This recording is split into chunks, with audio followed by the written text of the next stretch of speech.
कुछ दिनों से आपको बिहार में हर जाति के कोड की बात सुनाई दे रही होगी। कोई अपना कोड नंबर 1 बता रहा है तो कोई 20, यहाँ तक कि कुंवारे का कोड, पति पत्नी का कोड, घर जमाई का कोड, सब कुछ है। आप सोच रहे होंगे कि बिहार में ये क्या हो रहा है। नमस्कार, मैं शैलेश रंजन। आज बात करेंगे बिहार में चल रही जातीय जनगणना की। ये क्यों हो रहा है, इससे किसे फ़ायदा है, किसे नुकसान, इसका पूरे देश पर क्या असर पड़ेगा और अगले साल लोकसभा चुनाव में भी क्या इसका असर होगा, ये सारी बातें आज हम जानेंगे। सबसे पहले जानिए कि क्या है जातीय जनगणना। बिहार सरकार राज्य में जो जनगणना करा रही है उसका दूसरा फेज 15 अप्रैल से शुरू होगा। सरल शब्दों में समझे तो हिंदी वर्णमाला के हिसाब से अ से य तक में जातियों के नंबर यानी कोड तय कर दिए गए हैं। यानी बिहार सरकार अब आपकी जाति को एक कोड नंबर में बदल देगी। अगर आप बिहार में रहते हैं तो गणना करने वाले आपकी जाति पूछेंगे और आपकी जाति बताते ही आपके नाम के आगे एक कोड नंबर डाल देंगे और यही कोड आपकी जाति का पहचान होगा। एक सवाल है कि भारत में जाति का इतिहास और भारत का संविधान क्या कहता है, ये भी आपके लिए जानना जरूरी है। तो भारत की सभ्यता में जातीय व्यवस्था करीब 3000 साल से भी ज़्यादा पुरानी है।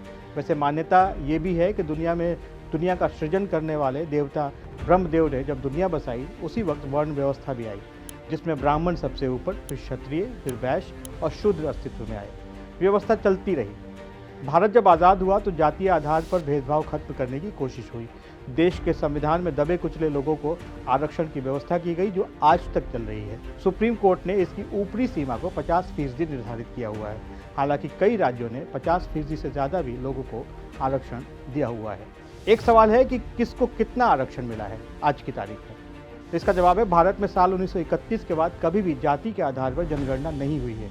1931 से पहले जनगणना के लिए लोग एक जगह पर एक रात में जुटते थे और जितने लोग होते थे उतनी ही गिनती हो जाती थी।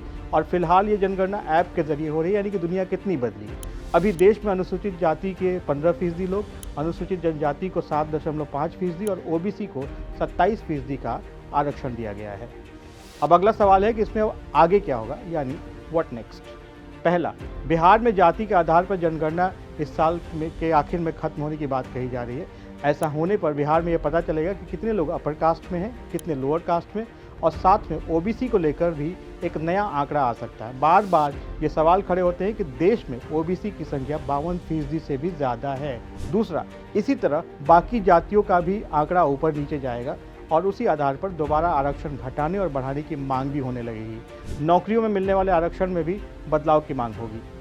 तीसरा, इसी तरह की जनगणना पूरे देश में कराने की मांग उठेगी और इसका फायदा बिहार में नीतीश कुमार और तेजस्वी यादव की सरकार को सीधे सीधे हो सकता है, क्योंकि ये दोनों ही पार्टियां जाति के आधार पर जनता में वोट के लिए जाती हैं। और चौथा, 2024 में लोकसभा चुनाव है। बिहार में लोकसभा की 40 सीटें हैं। 2019 के चुनाव में 40 में से 39 सीटें बीजेपी गठबंधन ने जीती थी, लेकिन उस वक्त नीतीश कुमार और चिराग पासवान की पार्टी एक साथ थी।